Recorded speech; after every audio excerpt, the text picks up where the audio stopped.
आप देख रहे हैं अल्फा डिफेंस हिंदी में आपका स्वागत है। आज के इस वीडियो में हम लोग बात करेंगे JF-17 थंडर के बारे में। लेकिन ये JF-17 thunder Pakistani JF-17 thunder नहीं है, बल्कि हम लोग बात कर रहे हैं म्यांमार के JF-17 थंडर्स के बारे में। नरिंजरा न्यूज नाम की एक वेबसाइट की तरफ से ये क्लेम किया गया है कि म्यांमार एयरफोर्स के JF-17 थंडर म्यांमार की मिलिट्री जनता के लिए एक बहुत बड़ा सरदर्द साबित हो रहे हैं। इस आर्टिकल में क्लेम किया गया है कि JF-17 थंडर के ऑपरेशंस के साथ में बहुत सारे मैलफंक्शंस हैं। एयरक्राफ्ट के स्ट्रक्चर के ऊपर क्रैक डेवलप हो रहे हैं। इन एयरक्राफ्ट के पास में जो BVR कैपेबिलिटी है वो भी क्वेश्चनेबल है।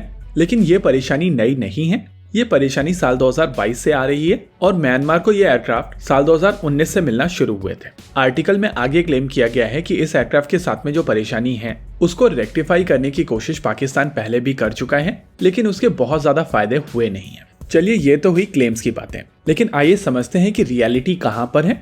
और जैसा कि हम लोग हमेशा कहते हैं कि रियलिटी हमेशा दोनों एक्सट्रीम्स के बीच में होती है, वैसा ही मुझे यहाँ पर भी नजर आ रहा है। जैसा कि इस वेबसाइट की तरफ से क्लेम किया जा रहा है कि JF-17 थंडर्स के साथ में परेशानियां हैं, वो चीज पहली बार नहीं है, क्योंकि बहुत सारी वेबसाइट्स की तरफ से पहले भी ये चीज क्लेम की जा चुकी है। और कहीं पर धुआं तब तक नहीं उठता है जब तक वहां पर आग ना हो। लेकिन इस आर्टिकल में कई ऐसे क्लेम हैं जो बहुत ज्यादा एक्सट्रीम नजर आते हैं, जैसे कि नाइजीरियन एयरफोर्स के JF-17 थंडर्स को लेकर जो इन्फॉर्मेशन दी गई है। आर्टिकल में कहा गया है कि नाइजीरियन एयरफोर्स को 15 एयरक्राफ्ट मिले थे, जिसमें से 6 एयरक्राफ्ट क्रैश हो चुके हैं। लेकिन मैंने जो रिसर्च करने की कोशिश की तो मुझे इसको बैक करने के लिए कोई भी इन्फॉर्मेशन नहीं मिली। इनफैक्ट मेरी इन्फॉर्मेशन के हिसाब से नाइजीरिया के पास में केवल 3 JF-17 थंडर फाइटर जेट्स हैं। और नेचुरली जब आपके पास में इतने कम फाइटर जेट्स होते हैं तो आप उनको ज्यादा उड़ते हुए नहीं देखते हैं। लेकिन आपको यहाँ पर JF-17 थंडर की फिलॉसफी भी समझनी पड़ेगी। देखिए, चाइना की तरफ से JF-17 थंडर जब बनाए गए थे तो उनकी तरफ से इनको as an low cost fighter jet के तौर पर विकसित किया गया था। ये फाइटर जेट एक्सपोर्ट मार्केट को टारगेट करते हुए बनाए गए थे और पीपल्स लिबरेशन आर्मी एयरफोर्स यानी कि CCP की एयरफोर्स इन फाइटर जेट्स का प्रयोग नहीं करती है।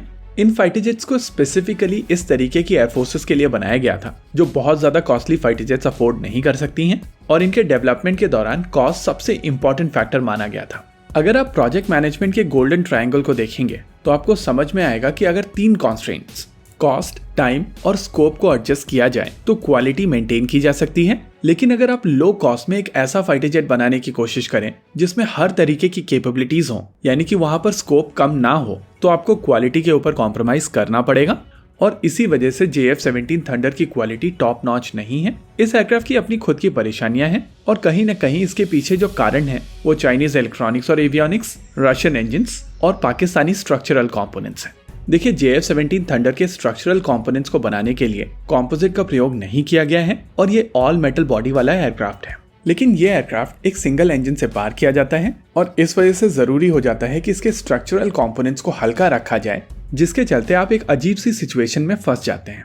अगर आप कॉम्पोजिट यूज करते हैं तब आप कम वेट में ज्यादा स्ट्रक्चरल स्ट्रेंथ बना सकते हैं, लेकिन मेटल में वो फ्लेक्सिबिलिटी नहीं रहती है। हालांकि मॉडर्न टेक्नोलॉजी से विकसित किए गए मेटालिक मटेरियल भी काफी ज्यादा स्ट्रेंथ प्रोवाइड कर सकते हैं, लेकिन उनकी कॉस्ट ऊपर चली जाती है। और कहीं न कहीं यही परेशानी है जिसके चलते JF-17 थंडर में स्ट्रक्चरल प्रॉब्लम्स आ रही हैं।